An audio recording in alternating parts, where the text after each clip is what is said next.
ఇది కథ ఒక పెద్ద ఫ్యాక్టరీ నుండి ప్రారంభమవుతుంది. కార్మికులు అందరూ గట్టిగా పనిచేస్తూ కొత్త భవిష్యత్తు కోసం కష్టపడుతున్నారు.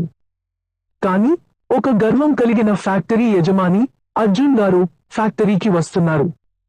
తనకు తన సేవాభావం అంటే ఏమిటో కూడా అర్థం కాని ఒక ధీమాతో ప్రవేశం చేస్తారు. ఇక్కడ చూస్తే మిషన్ శబ్దాలతో నిండిన ఫ్యాక్టరీ. అందరూ బిజీగా ఉన్నారు.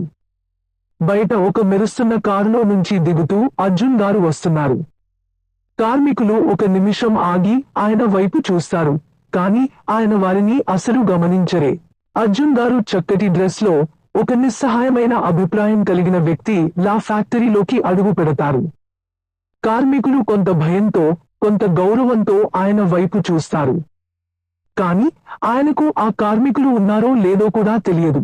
రవి తన ఐడియాను పంచుకుంటాడు. రవి ఒక సాధారణ కార్మికుడు, కానీ గొప్ప కలలు కలిగిన వ్యక్తి. ఆయన తన బ్లూప్రింట్ పట్టుకుని అర్జున్ గారి ముందుకు వచ్చి ఇలా అంటాడు, సార్, ఇది అమలు చేస్తే ప్రొడక్షన్ వేగంగా పెరుగుతుంది. కానీ అర్జున్ గారు ఒక చిరునవ్వుతో రవిని పట్టించుకోరు. నువ్వు నీ పనిని చూసుకో, ఆలోచనలకు నేను ఉన్నాను అంటూ వెనక్కి తిరుగుతారు. సమయం గడుస్తుంటే ఫ్యాక్టరీ పనులు తగ్గిపోతాయి.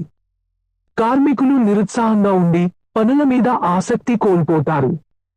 బయట ఒక ప్రత్యర్థి కంపెనీ బాగా ముందుకు వెళ్తుంది. అర్జున్ గారు తన ఆఫీస్లో కూర్చుని కాగితాలు చిందించి ఒత్తిడిగా ఉంటారు. రవి సహచరులను ప్రోత్సహిస్తాడు. రవి తన సహచరులను చుట్టూ చేరదీసి తన ఐడియాను వివరంగా చెబుతాడు. మనందరం కలిసి చేస్తే ఈ ఫ్యాక్టరీ మళ్లీ సక్సెస్ అవుతుంది అని చెబుతాడు. కార్మికులు ఆశతో నమ్మకంతో రవిని నమ్ముతారు. రవి ఐడియా ఫలిస్తుంది. ఫ్యాక్టరీ మళ్లీ ఉత్సాహంగా మారుతుంది. అందరూ కలిసి పనిచేస్తుంటే యజమాని అర్జున్ గారు దూరం నుంచి చూడటానికి వస్తారు. రవిని చూసి కొత్తగా గౌరవం కలుగుతుంది. చివరగా అర్జున్ గారు రవిని దగ్గరగా పిలిచి ఒక గాఢ హ్యాండ్ షేక్ ఇస్తారు. నీ ఆలోచనలే మన విజయానికి కారణం, నీకు నా ధన్యవాదాలు అని చెబుతారు. కార్మికులంతా సంబరాలతో నవ్వుల మధ్య ఒక గొప్ప విజయం జరుపుకుంటారు.